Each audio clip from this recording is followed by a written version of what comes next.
Assalamualaikum warahmatullahi wabarakatuh.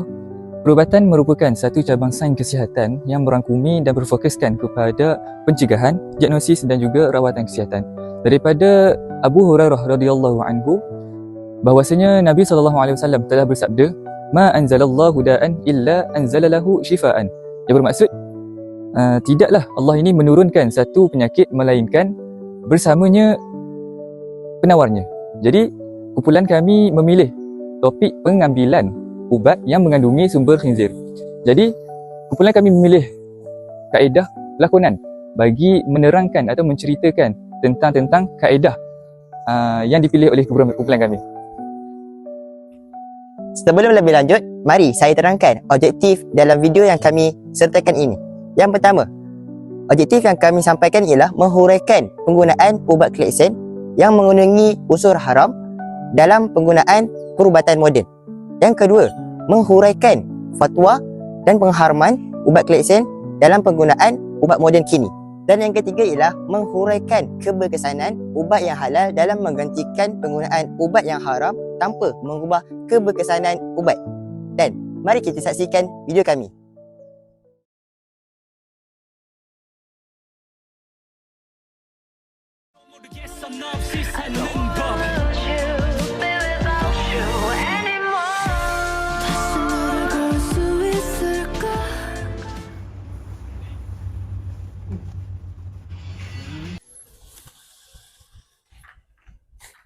Doktor, macam mana mak saya, doktor? Okey tak? Okay. Ini pewaris kepada Puan Sauda ke? Ya, betul. Sebenarnya saya nak maklumkan bahawa Puan Sauda terpaksa melahirkan anak secara caesar. Pada masa yang sama, di dalam rahim Puan Sauda mempunyai gumpalan darah. Jadi kami minta pandangan cik-cik waris kepada Puan Sauda ni, sama ada boleh tak kami menggunakan ubat Klapsen yang berunsur babi untuk mencairkan darah di dalam rahim Puan Sauda. Adakah awak semua setuju? Saya rasa kena bincang dulu. Oh, kalau macam tu doktor, saya bincang dululah dengan keluarga saya. Okey, tak apalah kalau macam tu. Kalau ada apa-apa pertanyaan, pergi ke kaunter pendaftaran. Okey? Baik, apa-apa, terima kasih. Lalu, cukup. Lepas tu, gana ni. Kita nak buat gana mok tak ada cara lain ke? Babi ni babi. Takkanlah kita nak cocok mok dengan babi. Buat je lah. Mok tu, gunakan. Ya, memanglah. Tapi tu babi. Haram tu babi tu. Babi? Aku tak kisah pun babi. Kau tak guna kucing? Kucing tak boleh guna? Mu ni, kalau aku lepang ni, naik babi aku nanti. Dah kali susah sangat, kita tengah balon balon on the way tu balik. Boleh.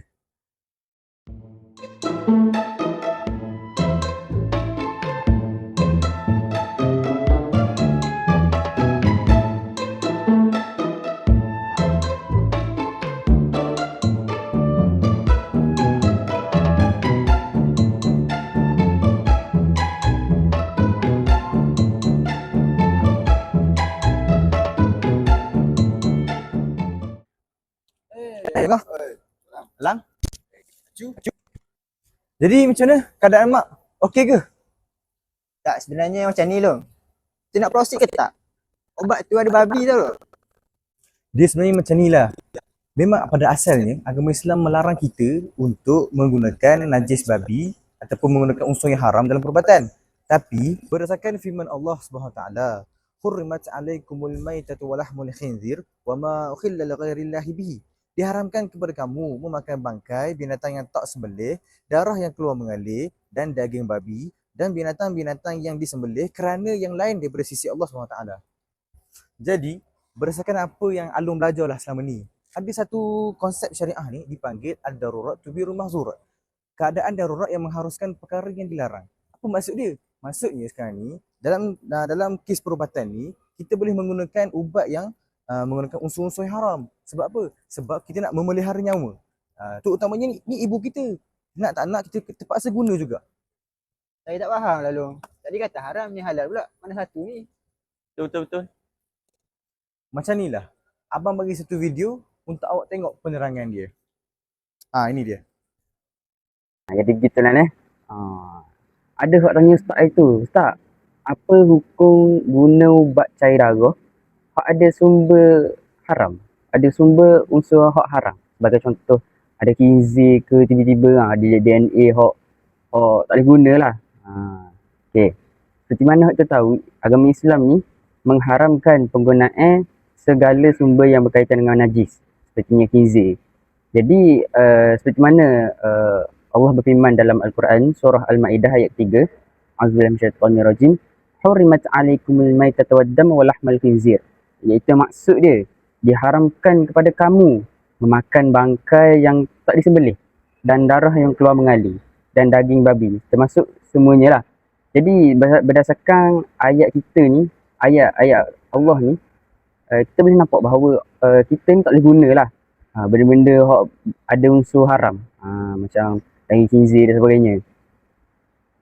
Tapi persoalan di sini, boleh ke kita guna ubat cair darah hak jenis kleksen, hak mana dia ada unsur DNA khinzir? Okey.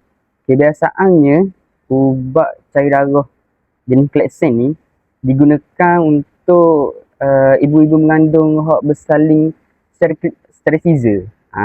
Jadi fungsi dia adalah untuk menghentikan darah beku hak ada daripada jadi lebih besar dan menghentikan pembentukan bekuan darah dalam salur darah lepas pemberian Caesar.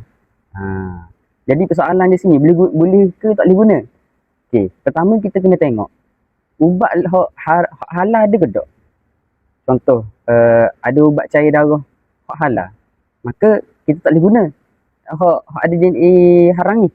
Tapi kalau tak ada, maka kita boleh guna kaedah fiqh yang berbunyi ad-darurah tubihu mahzurah. Hak bermaksud keadaan darurat ni mengharuskan perkara hak dilarang. Jadi gitu. Jadi kita boleh faham lah bahawa ubat kleksen hak digunakan ni untuk ibu-ibu mengandung hak bersalin secara Caesar, boleh lah. Daripada haram kepada harus lah. Tapi dia kena tengok juga, ada syarat juga. Dia berkait juga dengan satu kaedah fiqh lagi yang bermaksud yang berbunyi ad-darurat tuqaddiruha biqadariha. Maksudnya mudarat ni cukup sekadar yang perlu saja. Jadi kita boleh faham lah bahawa ubat ni, ubat hak ada unsur haram ni kita boleh pakai. Tapi sekadar perlu saja. Gitu. Tapi le ni ada dah hak boleh pakainya. Gitu. Jadi kalau hak le ni, hak zaman le ni ada dah hak boleh pakai. Jadi tak boleh lah guna hak ada unsur haram ni. Gitu. Boleh pihak belaka. Okey. Bismillahirrahmanirrahim. Saya nak tanya, apakah hukum penggunaan ubat kleksen dalam perawatan pesakit? Bismillahirrahmanirrahim. Penggunaan obat kleksen iaitu obat yang mengandungi bahan najis. Betul? Betul. Obat yang mengandungi bahan najis, dari segi hukumnya adalah tidak dibolehkan berdasarkan kepada hadis Nabi sallallahu alaihi wasallam, innallaha lam yaj'al shifaakum fima harrama 'alaikum. Allah tidak menjadikan penyembuhan bagi kamu dengan perkara benda-benda yang haram. Benda yang haram termasuklah benda najis, babi ke, anjing daripada babi ke daripada anjing, memang tak jadi sembuh. Tetapi di sana ada kelonggaran apabila tidak ada cara lain dah. Tidak ada obat halal, tak ada. Kecuali yang ini saja yang ada. Maka dengan sebab itu ulama telah berpendapat kalau dah tidak ada cara lain, tidak ada yang halal kecuali yang obat yang mengandungi najis sahaja yang ada, maka itu dibenarkan berdasarkan kepada kawaid fiqhiyah ad-darurah tubihul mahzurah. Tapi bila dah ada dah obat yang halal, maka obat yang najis tadi mestilah ditinggalkan, tak boleh pakai lagi. Itu. Baik, Ustaz. Bagaimana kaedah ad-darurat takdiruhu biqadariha diaplikasikan dalam penggunaan ubat seperti kleksen? Boleh tak? Jadi berdasarkan kepada kaedah fiqhiyah tersebut, ad-darurah tuqaddar biqadariha. Maknanya kita boleh guna benda yang haram kalau tidak ada yang obat yang halal, tapi dengan kadar dia saja. Tak boleh lebih. Mana kadar setakat ni, obat setakat ni sudah memadai cukup. Tak boleh lebih lagi. Kalau lebih pun boleh, tapi kalau banyak ni pun dah cukup, tak perlu lebih-lebih lagi.